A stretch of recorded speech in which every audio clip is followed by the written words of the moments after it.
you so much, Sarah. Thank you. So, dear graduates, dear distinguished speaker, Professor Merkel, dear colleagues, and of course, last but not least, dear family and friends. Welcome to the party.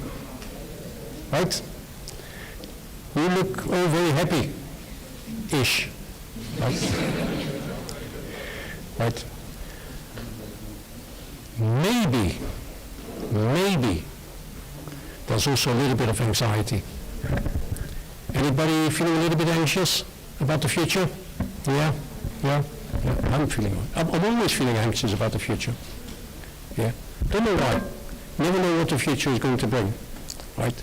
But when you leave one place, which is a very safe place, warm place, Gisma, and you step into that next phase in your life, your professional life, yeah, that's an anxious moment. We all been through that, right? All of us. And it will not make you feel better, but there will be many moments like this in your future, right? Anxiety is a normal part of life because life has the tendency not always to go according to plan. You never know what's around the corner.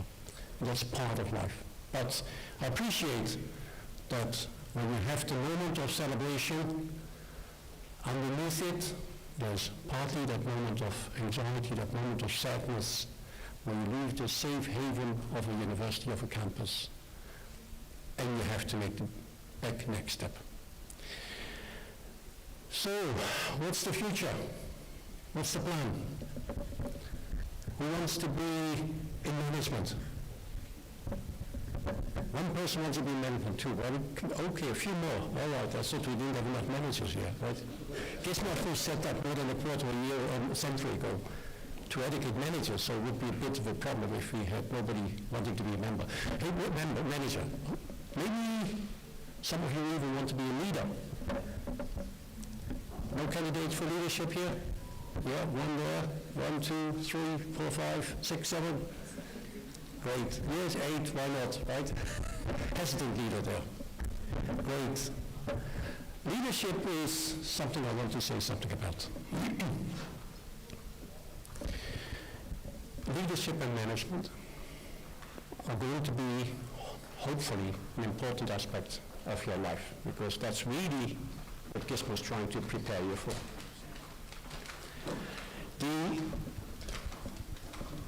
We have managers, leaders, who tell their staff, their colleagues, what to do.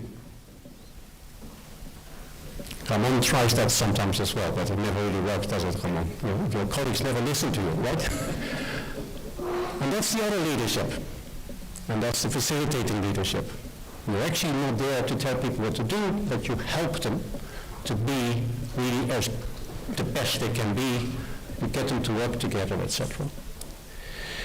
So when it comes to leadership, what do? You tell people what to do, or do you just facilitate? Well, hey, maybe it's your personality. Actually, no. It's not your personality. First of all, it depends on the people. Who are you leading? Telling professors what to do? Believe me, I've tried it many times. Hopeless. You have to lead them in a different way. Why? Because they're professionals, they're intelligent people, they know what they want to do. You want to help them to achieve what they want to achieve. Right? They're intelligent and professionals, you need to lead them in a certain way. I call them cats, because it's like herding cats, right? With leadership. They go their own way. But cats definitely are very important and smart creatures. And we don't want cats to follow you, but you also have dogs. Dogs are very important in your organization as well. They're not less than cats. Well, those who have cats, of course, would say yes, they are, but no, they are not. Right? Dogs are responsive. They want clear directions. They want to know what you actually want from them, so they can deliver, and they can be proud of delivering, and they can be rewarded for that. Right?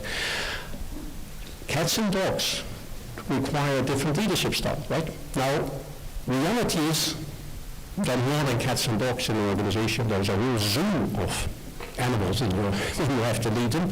But those are two big important categories. Now when it comes to leadership, you need to quickly find out what you're dealing with and what is the best way to get the most out of people, because that's what you're trying to do as a leader. But you want to get the best out of people. It's not only people, it's also circumstances. Give you a small example. So I have a friend, actually he was a graduate many years ago, and he set up in America a pharmaceutical company, very successful. And he built that up with his team. He was really a facilitating leader. He was really bringing his team together. They were friends, not just the senior team, right? And then Pfizer knocked at the door. Pfizer, the big company in pharma, right? And he said, we want to buy you. He said, no, we are not for sale. Yep, we want to buy you. We make you an offer. No, well, you're not for sale. No, we make you a bigger offer. Now, these board members all have shares. So they start thinking, wow, that's a lot of money. So suddenly, this very friendly, facilitating leader who set up this company and so on, was saying, I'm facing a war here. I do not want to sell. So now he's a general leading an army. He's saying, you will not be allowed to sell these shares. You will fall into line. Very difficult to, because the circumstances changed. He had to completely change his style as leadership. So it's not only people, it's also circumstances, right? If you're in a stress situation, if you're under attack, etc., you need to lead in the classic sense. Other times, that's actually the most ineffective way of doing it. This is not easy. This is not easy when it comes to leadership. When to change.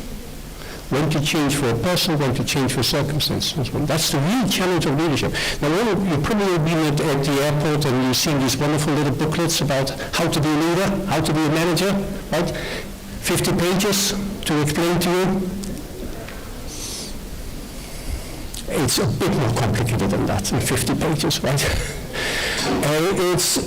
It's that really judgment moment.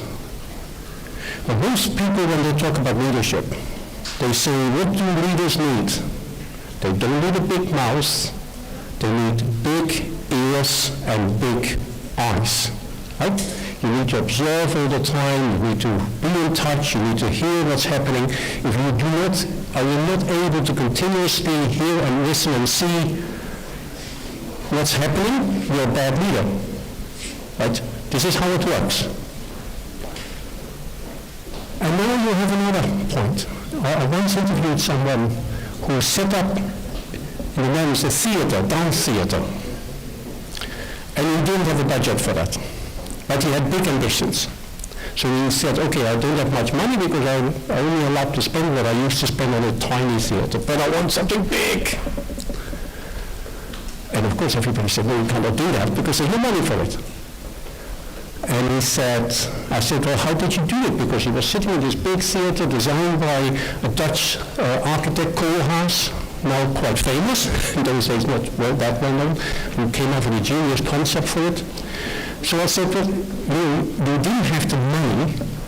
The entire board and everybody told you it's not possible. So you listen, you hear, you know it's not possible. How did you do it? And he said, this is what every leader should have. I have them. You cannot see them very well, can you? Here. They're hearing aids. Right? And the big advantage of hearing aids is you can switch them off. Yeah? He said, for him, being successful as a leader, you need to listen, you need to see, and you need to know when to switch them off. I can't hear you. Sorry. What? No money? Did you say that? Can't hear you. Sorry, I have a hearing problem. Knowing when to switch off. For entrepreneurs as well, super important to know when not to listen. This is what gets so complicated. So we tell everybody you have to listen, you have to observe, but sometimes you don't. Yeah? For me, leadership, and I had to discover this the hard way, It's like a huge toolkit you have available to you for the person, for the circumstances, right? And then to know which tool to use. That's not an easy question to answer. What tool do I use for this person, for these circumstances, what I want to achieve? It's a difficult one. Now, how do you find out? Not in an airport book. To be honest, not even in a classroom. There's only one way to find out. Mess it up. Mess it up. Do it wrong. That's the only way to learn, is to make mistakes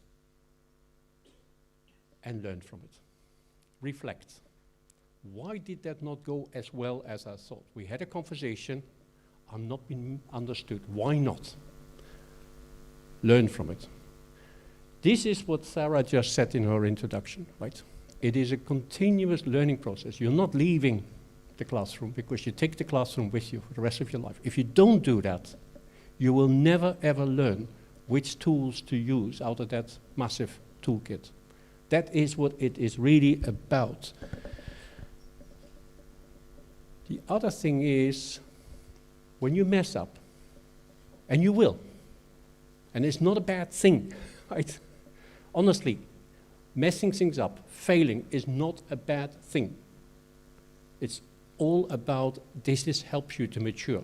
It's not nice, so it's also not nice for other people, it's also not nice for yourself. But that's how the life works. What is the real challenge there is to admit that you messed up. This is where you start making the distinction between weak leaders and strong leaders. Weak leaders are nervous, they lack confidence. What do they do when things go wrong? Ah, it was him. Yeah, he messed up, not me. Right? People didn't listen to me. Right? So you now find all the reasons why someone else messed up, or the circumstances, etc., right? That's our weak leaders. Because they are actually very insecure. When you are a secure leader, strong leader, well in your skin, right, feeling comfortable with yourself, you just say, okay, I tried, I thought it was a good idea at the time, I messed up. That's a strong leader. It's confidence. It's feeling confident to admit they're not perfect. Because leaders don't need to be perfect, they just continuously work at being perfect. And this is something I hope you bear in mind, because you will be in situations like that. Don't go too quick to blame other people. Just take the blame. You know, sometimes I take the blame for things I haven't messed up at all. Someone else messed up and I still take the blame. Why? The buck stops here, right? In the end of the day, I lead a team, I lead an organization, I lead an institution. Things go wrong, ultimately I'm to blame, right? And I don't walk away from that, because it's fine, right? There's nothing wrong with it. And sometimes taking the blame for someone else actually is not a bad idea. Not always, but sometimes it is. Sometimes it's also important that you say, hey, you messed up 2 or 3 times in my team, I'm taking your blame, now you're out, right? That's the other unpleasant aspect of leadership sometimes. You need to be tough as well. You need to be loving, kind, and tough at the same time. Not easy. Again, it's that hugely complicated balance. Leadership, that's what Gisma is about. Not only about leadership. Entrepreneurship. Who wants to be an entrepreneur? Yeah, great, lovely, excellent. Yeah, why not? Why, don't be shy, yeah? Setting up your own company? Yeah? I admire that. I'm a big, big admirer of entrepreneurs, right? It takes a special breed of people to take that risk and to step in the unknown and say, I go for it. Really, congratulations, guys. That's really, really encouraging. I've had speeches like this, and I ask anybody want to be an entrepreneur? No, we want to be in middle-level management in a big corporation, right? Okay, nothing wrong with that. We need those as well. But, you know, this country doesn't work without entrepreneurs, right? So we need people with the guts to step into the role of entrepreneurship, right? Now, I loved one of the beautiful stories. Sorry, if you give me a moment, then I once said, I often have these entrepreneurs coming to give speeches to. You have had them as well, right? Entrepreneurs coming and they talk to it.